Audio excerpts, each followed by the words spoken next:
Okay, come over here. Dude, it feels really fragile. Okay.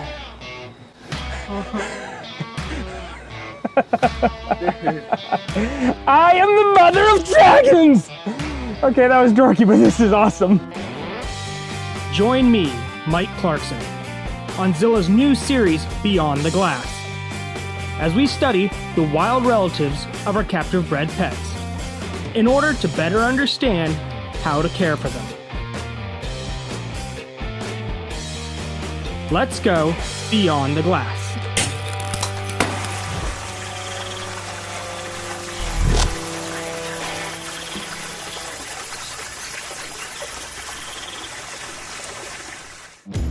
This episode, we're doing something super cool. Looking for an animal that's at the top of my bucket list. An animal as mythological as its name, the dragon snake. So little's known about dragon snakes' natural behavior, what they do, where they hide. But we know they've been found here, so we're gonna put in our time and see if we can find one.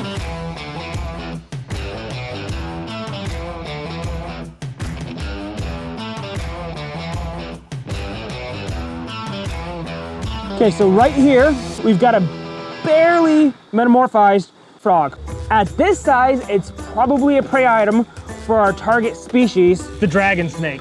Hopefully we'll see a bigger one, but it's cool to see them like this. It's kind of the junior high of frogs. He's not a tadpole, he's becoming an adult. He's got his front and back legs. Oh, and there he goes. Cool little guy. Hopefully we see a bigger one. And my target. There's a bigger one. Ants. Okay, yep, ants, okay. The montane or Javan Horned Frog. So this is the same thing we saw earlier, just a bigger one. As you can see, he looks like a leaf on top. He's even shaped like a leaf a little bit. He's got the edges all around his nose and his eyes. You can tell they'll disappear when they get into that litter on the sides of the river. All right, 1 second, just give me one more second. He's an ambush hunter. He's not a really active frog. They're not great jumpers, so that camouflage comes in handy when you're not too nimble on your feet. More commonly kept in the pet trade would be the Malaysian horned frog. This is the montane or Javan horned frog.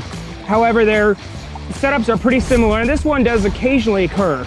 So when I find my actual goal tonight, I'll take those measurements, which will apply for both species.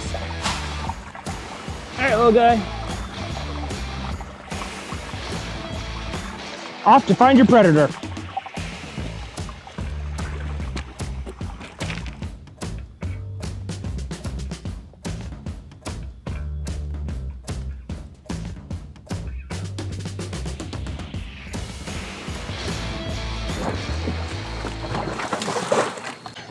Okay, come over here.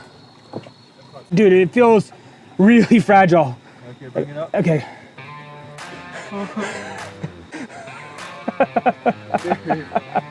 I am the mother of dragons! Okay, that was dorky, but this is awesome. Wow, it's slippery. So, this is the dragon snake.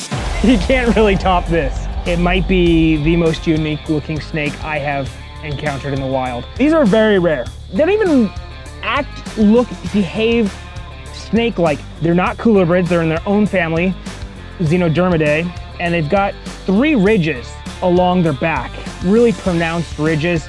They've got these strange heads that kind of remind me of file snakes with their beady little eyes and really large rostral scales. They look skeletal, they look carved. The ventral scales, it makes like the saw, and I mean, I could surmise that's for gripping or staying in rocks, but we really don't know. Dragon snakes are a mystery at this point.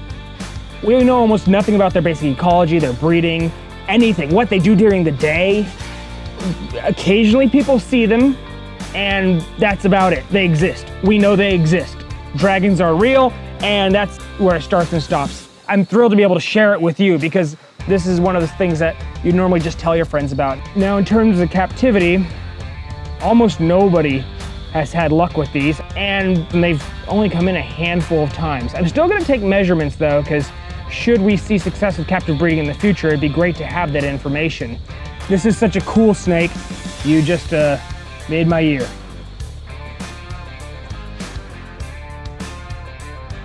A couple notes and observations about the habitat here. It's very rocky and pretty large polished river stones. So luckily readily available, something easy to replicate. Some nice pillow mosses, a little bit of leaf litter, and really high flow. I think the flow is something to note. There's a lot of moving water here. Very few people are working with them, and hopefully they have success and they're captive bred and not exported, because we know so little about them. I could see it going wrong accidentally very quickly. That was awesome. I'm absolutely stoked. I mean, up until tonight, I only had a few ultimate finds in my life.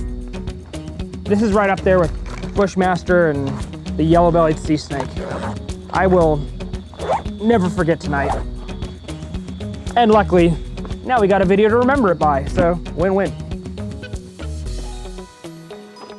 The creek was so amazing, we had to go back for a daytime look. That's when we came across an elapid that really blew us away.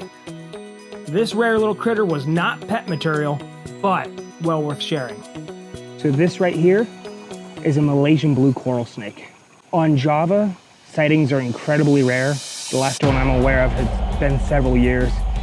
I'd imagine the number of actually documented sightings of this snake on this island is probably in the double, if not single, digits. So this is a really exciting find. They have a red, bright red underbelly and a blue top. Like a ringneck snake, they curl their tail when they're angry, but they're really, really inclined to defensively bite. Because that, we don't want to mess with it too much. Snakes need their venom. They use it for defense and they use it for feeding. So to let it waste that precious resource on something that doesn't intend to harm it wouldn't be the ethical choice here. So we're just going to observe it, film it, and carry on with our day. But I did not expect to see this. I'm done here. We're gonna let him carry on with his day. What a beautiful snake. Black, blue, and red. How do you top that? Every now and then nature surprises you, and it really surprised me now.